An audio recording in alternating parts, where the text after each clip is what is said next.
Hey, welcome to the very first episode of Outlaw Window Cleaner Radio. My name's Tim Huber. I'm sitting here with Ron Hughes, and we're about to do the very first episode. Kind of excited about it. It's going to be kind of different than what you see me do in the past. It's not live. It's kind of us just sitting here having a conversation. We're going to throw in some music. Hopefully that it'll be on all the podcasts where it'll kind of intervene, kind of like a radio show, just an interview with the... Ron's going to actually be on the show on a permanent basis. We're kind of setting up everything to where we can have guests. So Ron has been a friend of mine for years and years and years and years. I met him when I was 15. He was a little bit older than that. He's the one that trained me in window cleaning. He was the best man in both my weddings. It worked out once so far. I'm not sure how that's going to work out. I got my suit for number 3.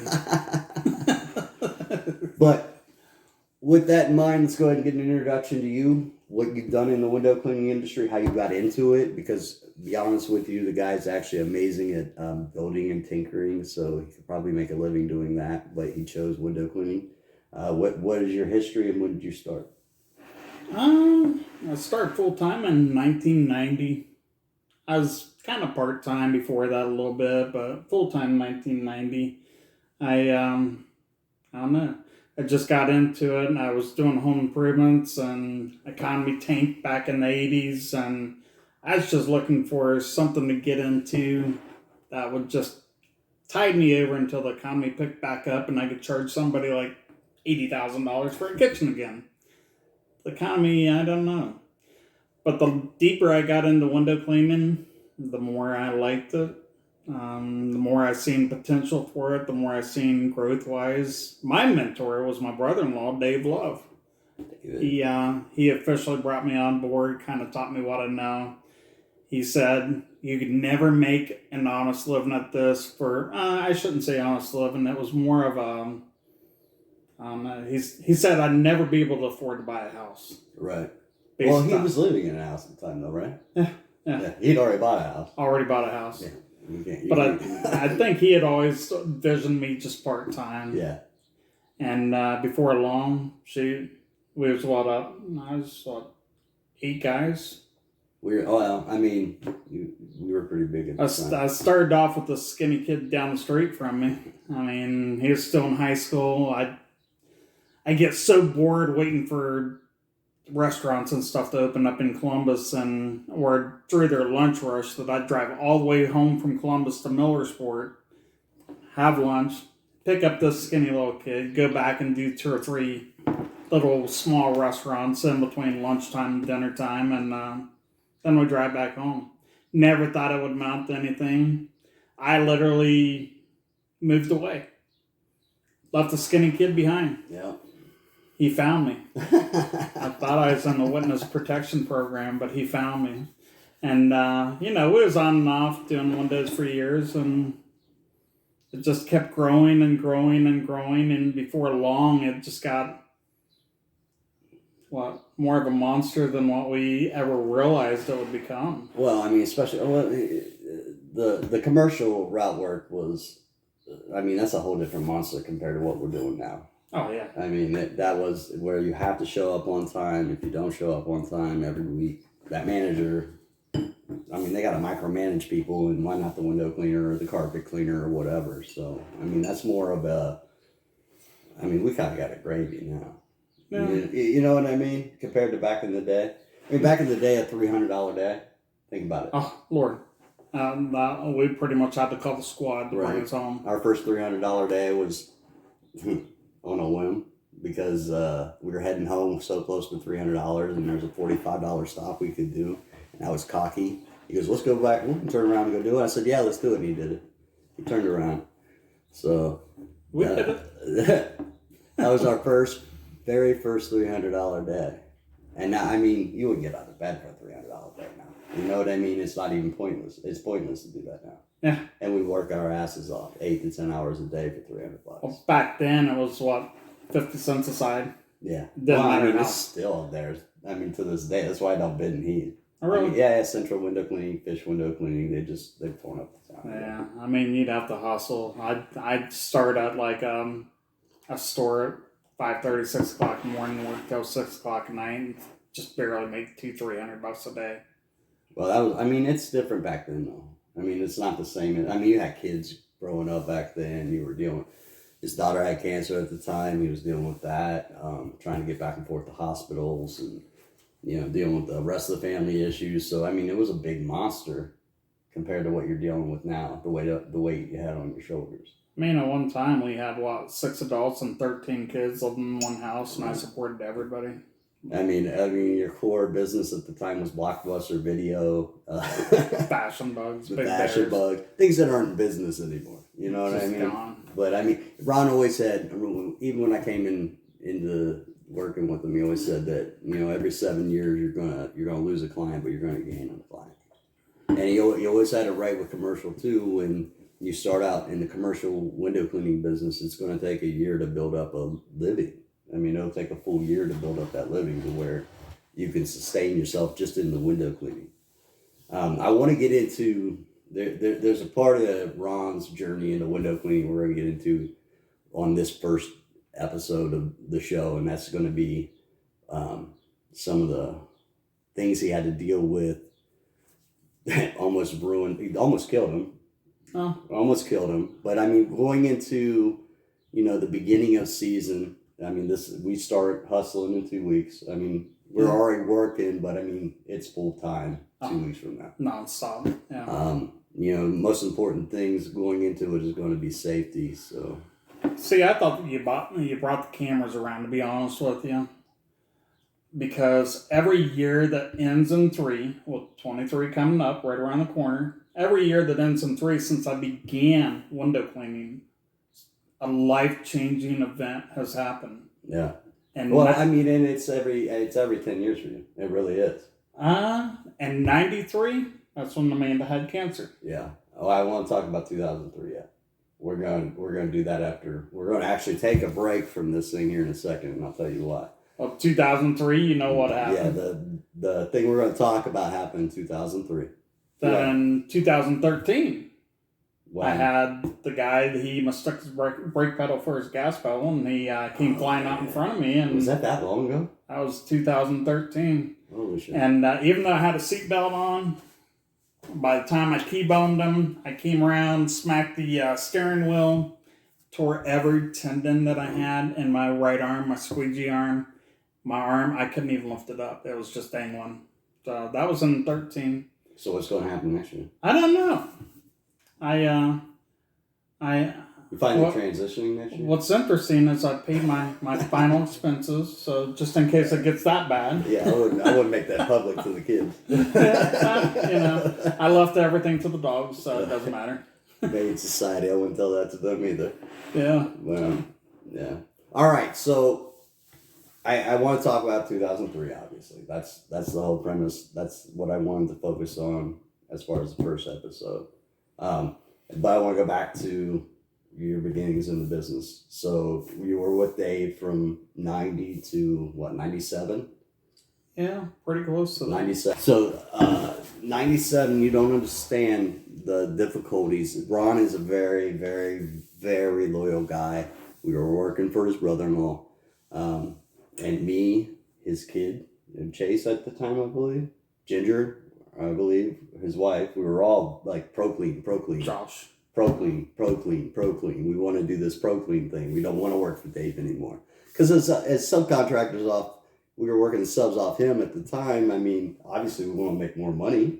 Yeah. Just a little bit more money off the, not giving Dave at that point. So, I mean, it was kind of our selfishness at the beginning that kind of branched you off into your own. I don't know. I think that I lost some major national accounts. They just closed up, went out of business. And I had went to Dave and asked him for additional work.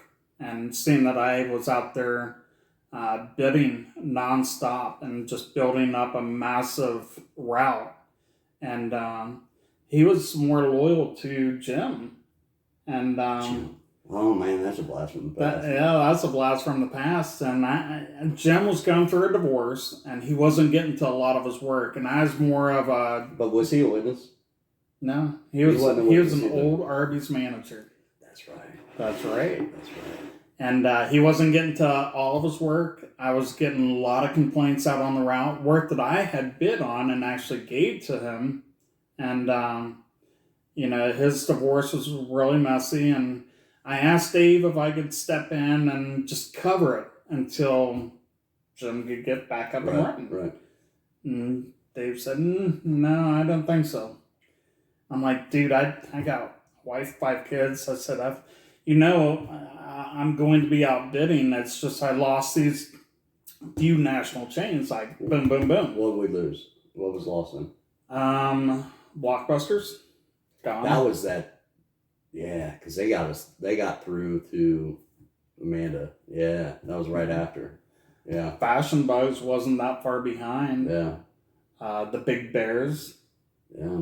I was doing a few of those. Well, I think it was when the hospital came to you. That was about the time you were starting to get the hospital? No, I got the hospital back in about 92, 93. So you were still doing that on the day, but that's the only job you took, right? Or you kind of took everything, No, right? I mean, Dave and I, we sat down after we went our separate ways. And long story short, is when I was in the hospital, I was running with 2 different bill books. Yeah. One with Dave and one with ProClean. Right.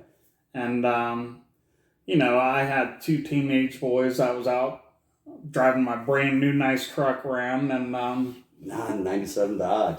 Yeah, 96 or 97 Dodge. Yeah. That was a badass truck at the time. Man. And I told them very specifically, these accounts get this invoice and those accounts get that invoice. And long story short, they didn't do it like that. They gave one of Dave's major accounts one of my invoices. And, well, my sister, who isn't too nice, she called me up and she goes, I'm the one who landed that account and you could be homeless for all I care. You're fired. After making them thousands and thousands of dollars as a sub. I'm like, okay. And by then, I had built up ProClean enough to where it was okay to just merge it. Merge it. And then Dave and I, we sat down, we had a talk, and, we split everything up fairly. And he kind of went his way, and I went mine. And since then, those 2 got divorced, and well, with me liking Dave better than I like my sister, we still talk. Actually, Dave subcontracted off me for a while. Dave's a good dude. I mean, Dave's a good dude. He's a pretty good guy. He's a good guy. All right. We're going to take a quick break. All right, so this is the part of the show we're going to call radio. I'm going to take an independent artist, and we're going to throw a song out. I'm going to do one artist for this episode, and it's going to be a local band called Blue August. And we're just going to play a couple songs off them. I'll leave some links down below just so you can go find them. All my music I find on Amazon Music. So if they're on Amazon Music, you're probably going to find them on whatever platform you're using, Spotify or whatever. I thought you told me Neil Diamond. No, man. Barry Manilow. I couldn't. What the hell? How much money they want to be on a little podcast? Elvis is kind of Elvis. We gotta watch we're on YouTube. We gotta watch the copyright stuff. So we're using independent artists that I've asked permission to use their music. So this is a local Columbus band. This is Blue August. The song is called Battleground.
right, so that was Blue August Battle Cry. So the links are down below. So I want to talk about 2003.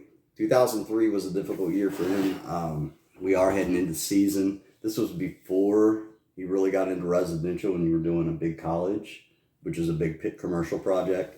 But again, with all of us getting ready to get on the ladders and do all that, give you a little insight of what Ron went through in 2003 and what he had to deal with for a long, I mean, you're kind of still dealing with it now. I mean, especially on cold days, but go ahead and tell them your story about 2003. Well, 2003, I mean, I've been doing this college for a few years. Yeah. And, long story short, we'd always used lifts, JLG lifts, that would put us up there to do 3-story, 4-story windows. And, I got this skinny little kid up there with me one time, and it's like... That was scary. I mean, I thought we had a freaking earthquake going on, right. And no, it was him over in the corner of the lift just shaking so bad that he couldn't even... he was white and knuckle the whole time he was up. A little backstory on that, though. I mean, 2003, I was going through a divorce. I was in the restaurant business at that point. Sure Shine had gone under after 9/11. Was Sure Shine going? Yeah, we did that until 9/11. Okay. Then I would obviously come back and work for Ron. But the year that this happened was my first year in the restaurant industry. Managing, yeah. Yeah, so I was kind of out of the loop in all this time at the college, which I was a little pissy about myself. No, just because, you're used to that money. That was good money back in the day, Back in the day, yeah. So, go ahead. Sorry, continue. Oh, no. Long story short, they was building a new science center. Everybody had lifts on site. And the electricians, they took their lift across the quad. If you know anything about the college, the quad had just millions of brick pavers, covered the whole quad area. And you could drive a lift across those brick pavers without doing any damage as long as you didn't turn sharp. Right.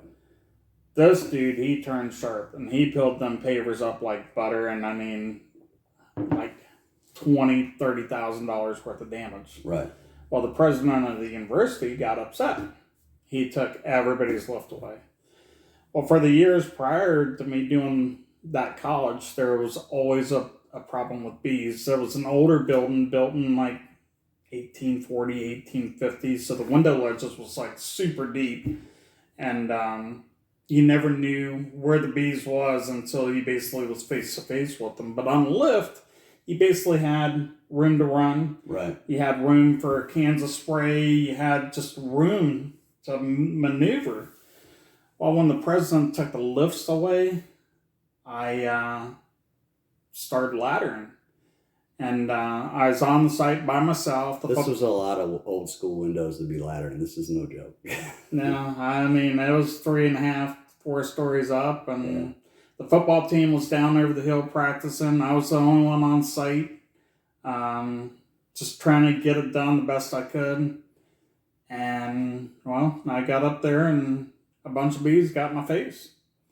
And by God, I outran them to the bottom. That's one way to look at it. I didn't get one bee sting, but when I hit the ground, I thought, you know what? It wasn't that bad. I mean, I played football. I got hit hard. How far? What ladder? How far? Yeah. It was about 37 feet. So it wasn't too bad. Yeah. I mean, I broke, about 25 bones. I remember hearing that your left shoulder flung around so hard that it came around and broke your right hip when it hit you, because it came back and hit you and broke your right hip. Yeah. My elbow was probably about 3 inches away from my shoulder. They called a telescopic fracture. Yeah. Sheared off a lot of the transverse processors off the spine. Hip, pelvic, tailbone, collapsed both lungs. And I was laying there by myself. How long? I never blacked out. I'd say probably about 45 minutes to an hour. And my cell phone had snapped off my work belt. It was probably maybe 3 feet away. I couldn't get to it. The colleges has like call stations, and it was probably 10 feet away, and I couldn't get to that. And it was what it was. But I just remember specifically laying there on the ground, and I'm like, I remember getting hit harder playing football. I was a middle linebacker for our local high school, and to this day, it's been like 40 years. I got hit so hard that dude's name, the tailback for our rival school, he hit me so hard. I was on goal line defense, and I stopped him by God, but his name got embedded in my brain. His name was Pat Wyzinski. Oh, you never forget the guy knocks you out. That's how hard he hit me, and they ran the very same play the next play, and I'm like, there you go. But I just remember laying there, and I'm like, it wasn't that bad. I figured I just can't find my left arm. I was chest down into the ground, inverted into the ground, and I'm like, well, it's not that bad. Yeah.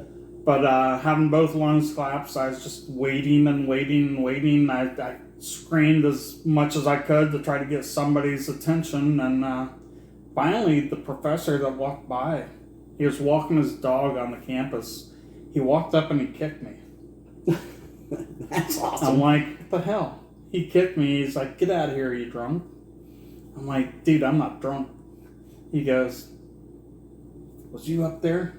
I'm like, yeah, I was.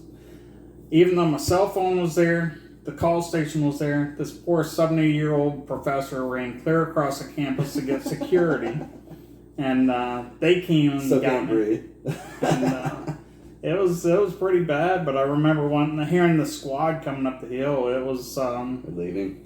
It was like a relief, like finally help's here. But as soon as they started straightening me out, I'm like, put me back, because I did not want to go. They thought about life flighting me. They chose not to, but we had to pull over along the interstate for the paramedic to get into the squad. And as soon as he started what he does, I remembered the next thing I knew, I was in the ER. I woke up, and evidently there was a nurse there named Josh.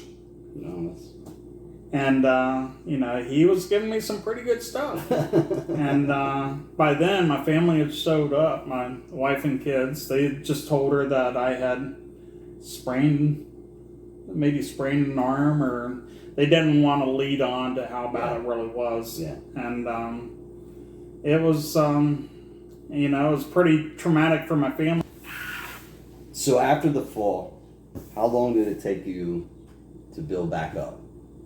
So you were Health-wise, financial-wise, business-wise. all of it. All of it. All of it. So 2003, that was August? Yeah. August 2003. Yeah. So, and then no residential. I mean, there's sporadic residential, but it was a commercial route business. So you had to be at places Certain every days, day. certain times. Yeah.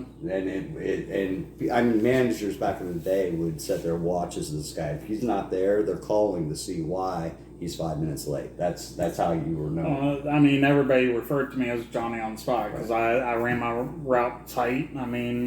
For you guys out there starting commercial work, if you don't treat it like a business, then don't do it. People count on you to be there certain days, certain times, and you could ask him. I was always dead on. If I was supposed to be at a restaurant at 2:30, I was there at 2:30 on Nothing Monday. was going to stop that either. Yeah, we weren't going to, nothing. I'd say the coldest we've ever been out was probably, 35, 40 below. Well, the holiday chill. and the holiday, when you got you got frostbite. Did you get frostbite there? I know you got frostbite at Blockbuster, because when you came out of Blockbuster, that one up on Polaris, remember that one? Yeah. And you had your cheeks were just deep purple. Purple, yeah. Well, up to this day, if I get cold, from here down turns purple. Yeah. Just because it's the years of different, and that's where I flourished was wintertime. For But some reason, I flourished in the wintertime. Come spring, I'm gone. I can't do it no more. There's basically no stopping. That was just if I told someone it's going to be there, it's going to be there. And I tried to express that to my boys when they started working for me is they would show up on, if a job was due on Monday, they might show up on a Tuesday or a Wednesday. But what a lot of people don't understand is when these managers that he was doing, if they was managing a restaurant like Tim was, if they noticed like handprints on the glass, they'd send crews out to do it. But, to touch them up and stuff. But for the most part, if you knew your window guy was coming, they would delegate their staff to do other stuff, like whether it was stocking stuff, whether it was bathrooms, whatever. But they knew that they could count on that service, whether it was the carpet guys, whether it was the bathroom guys, whether it was the window guys. They always knew certain days was set in stone. And my boys never understood that. They just show up whenever. And I tried to even explain to them, I'm like, imagine your trash day being on a Monday. Right. And the trash truck is supposed to be there, on Monday.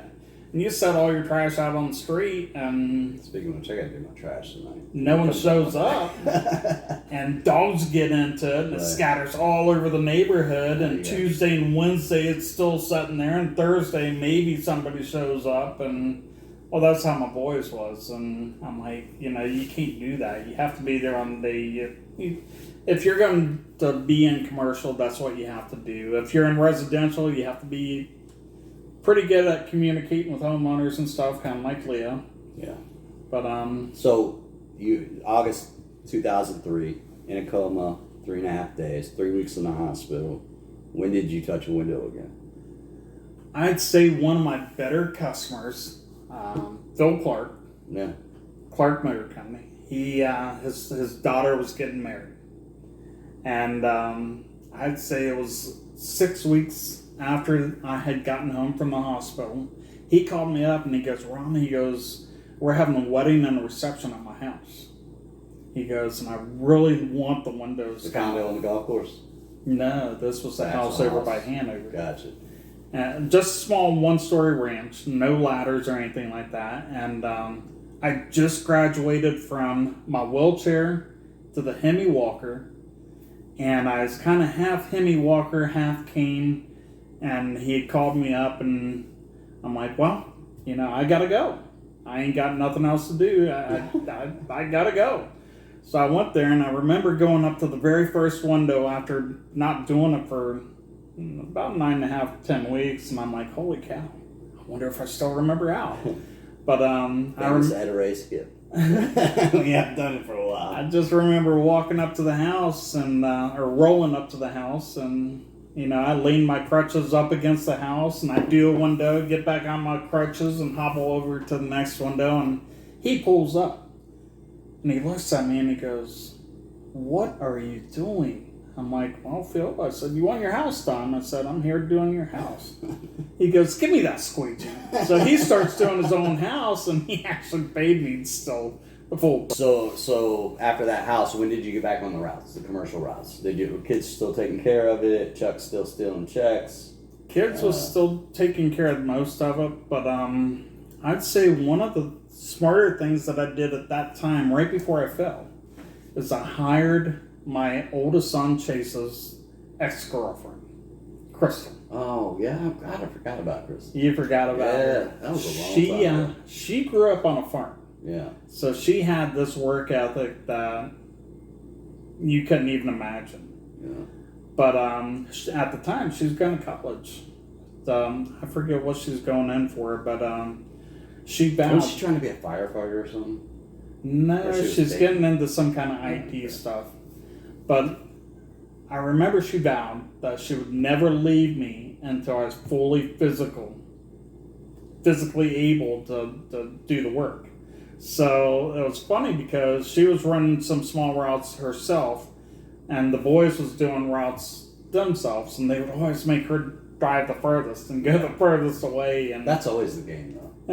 And they'd all do the local stuff. But it's like with Crystal, she would always have me do the middle rows of glass. If there was an upper, a middle row, and a lower, and she would just have me do the middle rows because she knew my hip and my back was bothering me. And I would say after I fell, she probably stuck around with me 8 or 9 months after that. Yeah. And then when she knew that I was 100% back, then she finished her degree and so you came back probably midsummer 2004. Probably a little bit sooner than that. Probably spring of 04. Make sure, I mean, guys, take a portion of your money, put it back. I mean, even if residential guys do that anyway, but even commercial guys, take a portion of your money and put it back. Oh, this was in 03. This is way before any GoFundMe stuff. Oh, yeah. I mean, I had some amazing customers that gave some donations, and then we put milk jugs in gas cans, or at gas stations, and had donations from complete strangers. Right. And then one little bit, my wife and kids would go out and do route work. So actually, there's actually funds out there for window cleaners now. IWCA has one now. Oh, really? WCR's putting one out. I think they got I just seen WCR's here recently, but yeah, for my birthday this year on Facebook, it was like pick an organization. Yeah. And it was IWCA's fund for window cleaners. I think it did a flow and stuff like that. Do a lot of that group and stuff. Do a lot of the charity work for the window cleaners that get hurt and stuff. Because there's been a lot. There's always somebody every year. So, I mean, at the beginning of the season, be safe, and I mean, just be careful. I mean, you'd ask Tim. I was doing all kinds of crazy stuff on ladders. I was doing some Spider-Man stuff, 1 foot on the ledge, you know, finger grip on a window frame, and you know. The one thing about working with Ron is like you never had to do ladder work. I mean, this guy does all ladder work. You just kind of do it. You kind of get all the gravy stuff, which was awesome, you know, in a roundabout way. I mean, when you're that old, I mean, back in 03, how old was I? Like 40, 50? Maybe. Oh, you've been in 40s. I was in like 37. Yeah, I was 37. 37, 38. So, you know, at that age, you think you're invincible. Right. You know, you think nothing's going to happen. But back then, they was literally going to stabilize me at the hospital and put me on the curb, and my wife went out and put us on emergency assistance, and you know, their plans was to have me out of the hospital as soon as I got out of the induced coma, which was 3 to 4 days. Right. After she got us on emergency assistance, they kept me there for 3.5 weeks. It's amazing what they'll do when you have insurance. But yeah, as a window cleaner, you don't think about having insurances, and I'd already been caught behind the 8 ball with Amanda having cancer. Right. And, you know, they just said that they're going to take so much out of my check for basically the rest of my life, and then 10 years after I die, still take some out. On that note, let's take another break. Here's another one by Blue August called Far Away. Again, all the links and stuff are down and below. Amazon Music, so if Amazon has it, Spotify, and iTunes. Is that what you guys listen to on those Apples? iTunes or something like that? iMusic? I don't know. What are you talking about? I still listen to an 8-track. Yeah, the Blue August, Far Away.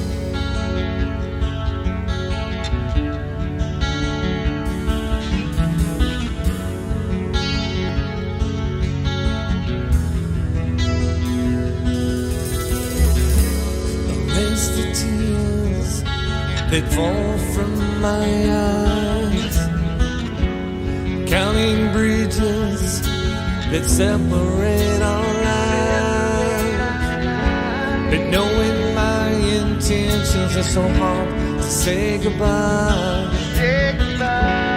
Making this a memory, one I can't deny. You're so far, far away. In my mind, my heart and soul, I bury you away. You're so far, far away. You were my whole life, but now you've gone away.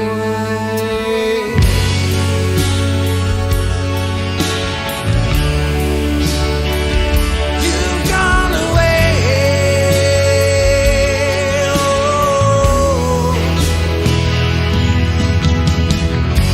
The changing moments and time passes by. I wish upon a star that falls tonight. I close my eyes so I can see your face. Oh,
Well, hopefully, if it worked out and I've talked to the guy and he's willing to do this, we're going to input this here. But here is Craig Hensel.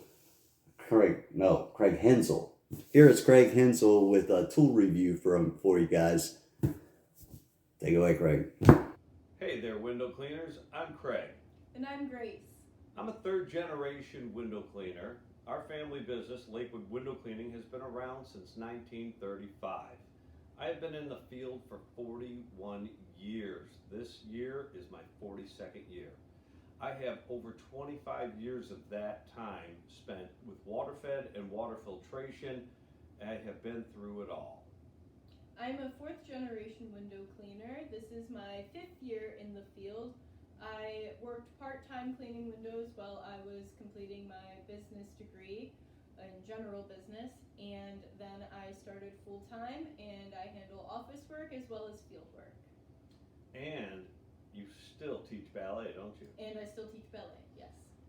We are also rolling with the window cleaner. It is an artistic window cleaning page that we run on Facebook. Go check it out.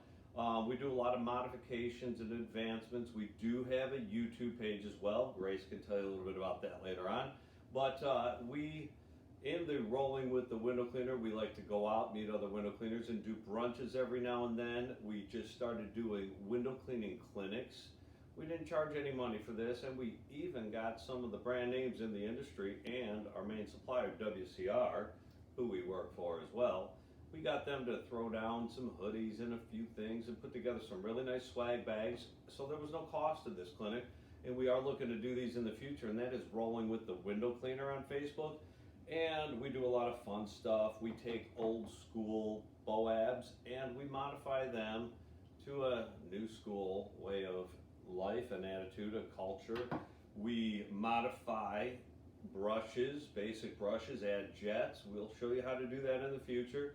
We even put Ed-Array handles on a Tucker water-fed brush and make it a handheld. So you'll find artistic things like that, and the Gucci BOAB, of course. This is a Samurai modified with the Gucci horse bit right here. So just a lot of fun. All of that you can see it rolling with the window cleaner on Facebook. And Grace, what else do we do? So we are also representatives and resources for WCR. We're heavy on the resource part. We like to help you out with troubleshooting, answer any questions we possibly can to help you get your job done the most efficient way and effective way. And we can sell you some equipment too. Yeah, that too. We also try out some of the newer products. We like the old school, but we try the new school. We've got some of these new Mormon BOABs. And we're going to be reviewing all of that every week on the show. We are going to be here for about 5 to 15 minutes going over different things like the new school technology, the old school technology, traditional, and water fed. We're going to review carts and filtration systems. We're going to review buckets. We are going to review the stickers that they sell that we can put on our buckets. We're going to review pumps, indoor water fed. We're going to review poles, belts, holsters, you name it. If they've got a part, if they've got an adapt, if anybody makes anything window cleaning, we will get our hands on it and we will review it for you. If there's something specific you'd like us to review, let us know. We are more than happy to check it out, test it out, see how we like it, let you know our thoughts. So, window cleaners, I'm Craig. I'm Grace.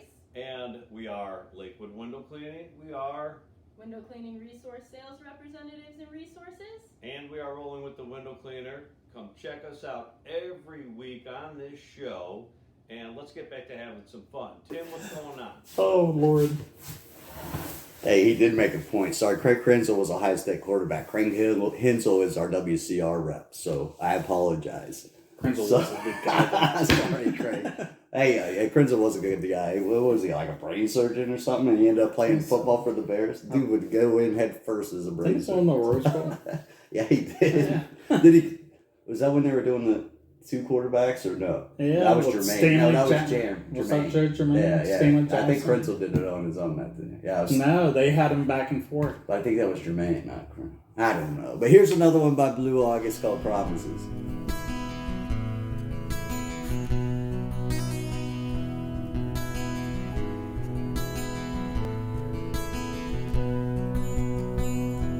Don't promise me tomorrow when we can't find yesterday. Yeah. Don't tell me that you'll be there when you can't find your way. Find your way. Every memory that we had, it brings a smile and makes me glad. A joy you'll never know. Every time I think about us there, it's a memory we'll never share again. Don't promise me tomorrow when we can't find yesterday. Yeah. Don't tell me that you'll be there when you can't find your way. Your way. Well, I can try all that I want to. I try again. But there's no way to remind you of the joy you'll never know. All those times we spent together, you and I alone. Well, I can't get you to remember us there.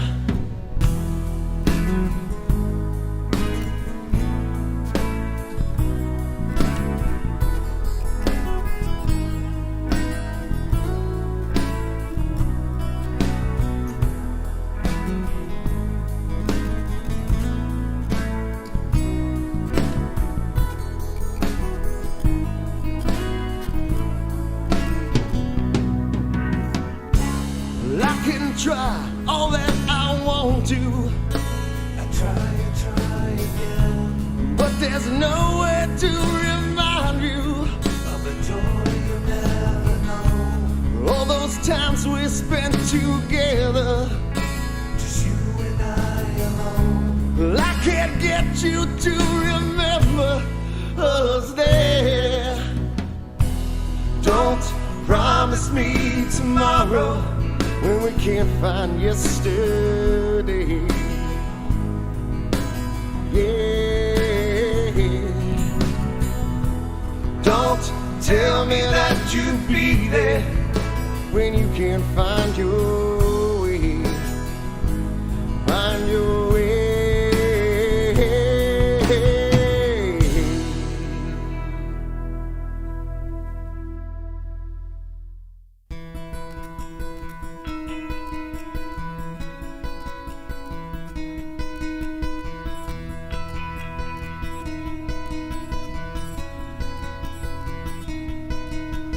Promises, promises, made that promise, you made that promise to me.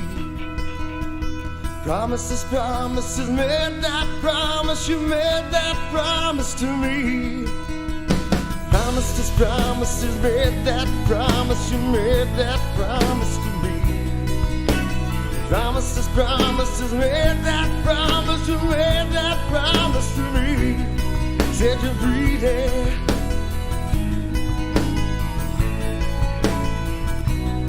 Said you'll be there. Said you'll be there. Said you'll be there. Yeah, be there.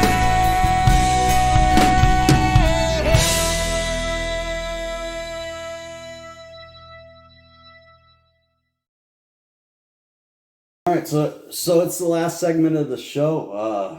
I hope this is a little bit more interesting, and I hope it's something we can do as we go forward. I want you guys to give you a little insight on Ron. Ron is the one that's going to be here with me in the future. We're hoping to get some guests, maybe. We'll work it out. Depending on how good looking they are. Yeah.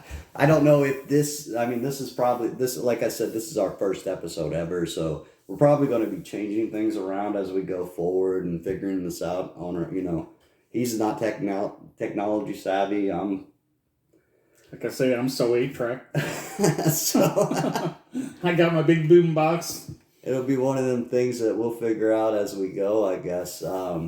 What's your next couple weeks look like as far as your route goes? Unknown caller. Unknown. I mean, we could answer that on this show. That's a house. That's perfect timing. I mean, that's my life. I mean, it's nonstop. Let me see if I can figure out. Things like that happen. Hey, what do you do? I'm almost 50. He's almost 60. We're trying to figure this out. So. Wait, what? Lost a few decades. Well, I mean, I guess we could probably wrap up the show there. Call it a day. If you like the show, give us a comment down below. Tell us what you like about it. Don't tell us what you don't like about it. We don't want to hear it. Give us a like, a thumbs up. You could probably go through and edit out the left side of your screen. I mean, you got the better half over here, so. All right, we're going to end the podcast, we're going to end the Outlaw Window Cleaner Radio show with one more last song from Blue August. Again, you can go down below and get the links, Amazon Music. The song is called Do You Remember When? Bye, guys. See ya.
Thank you.